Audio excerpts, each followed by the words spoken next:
بسم اللہ الرحمن الرحیم سبحان الذی اسریٰ بعبدہ لیلا من المسجد الحرام الی المسجد الاقصی۔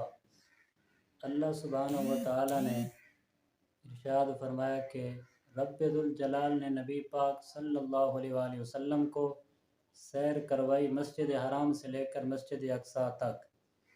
اب یہاں پر سوال یہ پیدا ہوتا ہے کہ رب سبحانہ و تعالی نے سبحان الذی اسریٰ بعبدہ فرمایا، بنبیہ کیوں نہیں فرمایا؟ حالانکہ معراج پر جا رہا ہے نبی، فرمایا جا رہا ہے عبد، تو جب معراج پر نبی ہی جا رہا ہے تو پھر بنبیہ کیوں نہیں کہا؟ اس لیے کہ اگر بنبیہ ہی کہا جاتا تو پھر پرابلم ہوتا، سوال پیدا ہوتے کیوں؟ اس لیے کہ نبی اور عبد میں فرق ہے۔ نبی ہونے کے لیے جسم کا ہونا ضروری نہیں ہے اور عبد ہونے کے لیے جسم کا ہونا ضروری ہے۔ میں ایسا نبی بتاتا ہوں جو نبی ہے مگر جسم نہیں ہے۔ کنت نبیا و آدم بین الماء والطین، فرمایا کہ میں اس وقت بھی نبی تھا جس وقت حضرت آدم علیہ السلام مٹی اور پانی کے درمیان تھے۔ دنیا کا سب سے پہلا انسان حضرت آدم علیہ السلام، سب سے پہلا آدمی حضرت آدم علیہ السلام۔ آدم علیہ السلام سے پہلے کوئی آدمی نہیں، آدم علیہ السلام سے پہلے کوئی انسان نہیں، آدم علیہ السلام سے پہلے کوئی بشر نہیں۔ تو نبی نے فرمایا میرا نبی آدم کی آدمیت سے پہلے نبی، میرا نبی انسان کی انسانیت سے پہلے نبی، میرا نبی بشر کی بشریت سے پہلے نبی۔ تو جب انسان کی انسانیت سے پہلے نبی تو انسان کیسے ہوگا؟ بشر کی بشریت سے پہلے نبی تو بشر کیسے ہوگا؟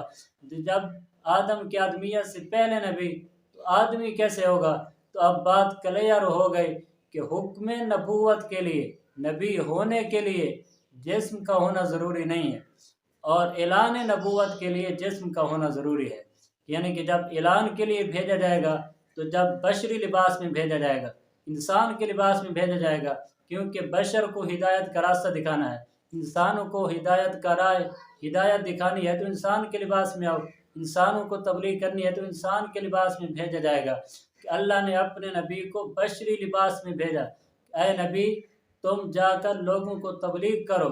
فرمایا کہ اے نبی تم جا کے بولو تاکہ میرے بندوں کو بولنا آ جائے، اے نبی تم کھاؤ پیو تاکہ میرے بندوں کو کھانا اور پینا آ جائے، اے نبی تم نماز پڑھو تاکہ میرے بندوں کو نماز پڑھنا آ جائے، اے نبی تم روزہ رکھو تاکہ میرے بندوں کو روزہ رکھنا آ جائے، اے نبی تم حج اور عمرہ کرو تاکہ میرے بندوں کو حج اور عمرہ کرنا آ جائے، اے نبی تم نکاح کرو تاکہ میرے بندوں کو نکاح کرنا آ جائے، اے نبی تم کاروبار اور بزنس کرو تاکہ میرے بندوں کو کاروبار کرنا آ جائے۔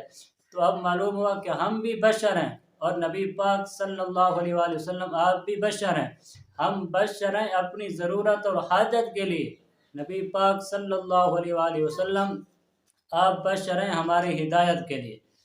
تو اب اگر سبحان الذی اسریٰ بنبیہ ہوتا تو لوگ کہتے کہ وہ تو آدم تو پہلے نبی تھے، ہو سکتا ہے کہ ایسے معراج ہوا ہو۔